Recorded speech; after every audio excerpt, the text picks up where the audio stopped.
दो शब्द एक दूसरे के विलोम होते हैं। पर्ण से बनने वाली कुटी, ये दो उदाहरण इसके नहीं है। ये वाले आज का ट्रेंड परिभाषा नहीं, पहचानना। एक नजर में समास के भेद इस तरह से देख सकते हैं। अव्ययभाव समास में पूर्व पद प्रधान होता है, तत्पुरुष समास में उत्तर पद प्रधान होता है। तत्पुरुष के दो और भेद होते हैं जिसमें कर्मधारय और द्विगु समास, इसमें भी उत्तर पद ही प्रधान होता है। द्वंद्व समास में दोनों पद प्रधान होते हैं और बहुव्रीहि में किसी तीसरे पद की कल्पना होती है, अर्थात इसमें कोई भी पद प्रधान नहीं होता। एक नजर में हम इस तरह से देख सकते हैं। अब हम इसके उदाहरण, अव्ययभाव समास में जैसे ऊपर देखा था कि इसमें पूर्व पद प्रधान होता है। इस समास का प्रथम पद अव्यय होता है, यही पद प्रधान पद का कार्य करता है। इस समास में पुनरुक्त शब्द एवं निरर्थक शब्द का प्रयोग भी किया जाता है, जैसे समस्त पद, आजन्म, विग्रह जन्म से लेकर आजीवन, जीवन पर्यंत, जीवन भर, आमरण, मरण तक, प्रत्येक, एक एक, द्वार द्वार, यहाँ पे दो बार शब्द हुआ है, यानी कि यहाँ बताया था पुनरुक्त होते हैं, यानी दोबारा रिपीट किए जाते हैं। द्वार द्वार, गली गली, घर घर, इस तरह के शब्द भी होते हैं जो अव्ययभाव समास के अंतर्गत आते हैं। यथाशक्ति, शक्ति के अनुसार, यथा शीघ्र, जितना शीघ्र हो सके, यथोचित, जितना उचित हो, यथा नियम, नियम के अनुसार, यथा समय, समय के अनुसार, यथा क्रम, क्रम के अनुसार, हर घड़ी, प्रत्येक घड़ी है। यथाशक्ति में यथा उपसर्ग लगा, यथा शीघ्र लगा है, यथा, इनमें सब में यथा लगा है, हर घड़ी में हर उपसर्ग लगा है। इस तरह से इसकी यह पहचान है कि पूर्व पद प्रधान होते हुए भी पूर्व पद प्रधान है, साथ में पूर्व पद उपसर्ग के रूप में इसमें लगता है। ये इसकी सबसे बड़ी पहचान है। तो इस तरह से ये अव्ययभाव समास के हमने उदाहरण देखे।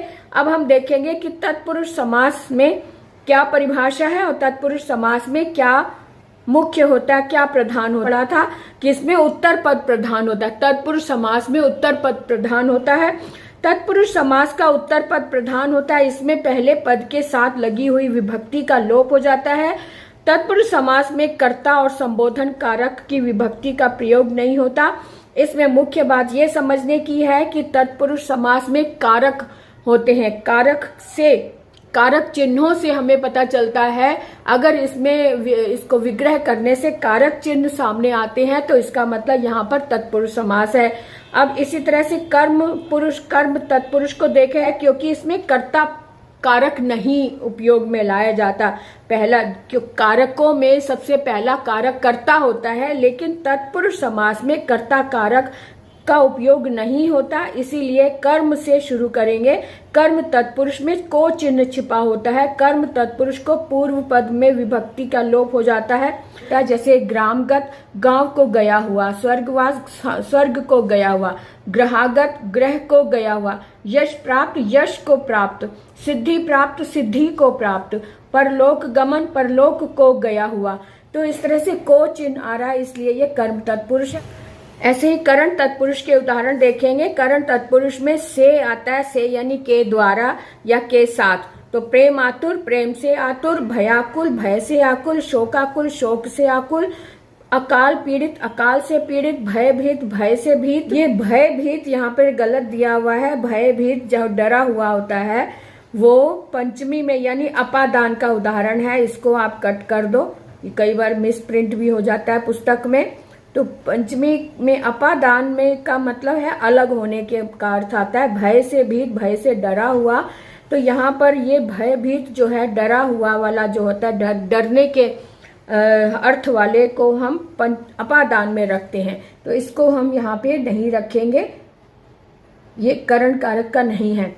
तो ज्ञान युक्त, ज्ञान से युक्त, आशातीत, आशा से तीत, अनुभव जन्य, अनुभव से जन्य, सूर रचित, सूर द्वारा रचित। अब जो लेखक होते, लेखक द्वारा रचित वाली जो चीजें होती वो भी तृतीया यानी करण कारक में आती, जैसे तुलसीकृत, सूर चरित, हस्त लिखित, रेखांकित। तो ये लिखित वाली चीजें भी जो रचनाएं होती है उसमें भी तृतीया करण कारक का प्रयोग होता है। मन गढ़ंत, मन से गढ़ंत, पर्णकुटी, पर्णकुटी का मतलब होता है पत्ते, पर्ण का मतलब होता है पत्तों से बनी हुई कुटी। तो पर्ण से बनी कुटी, भूख मरा, भूख से मरा हुआ।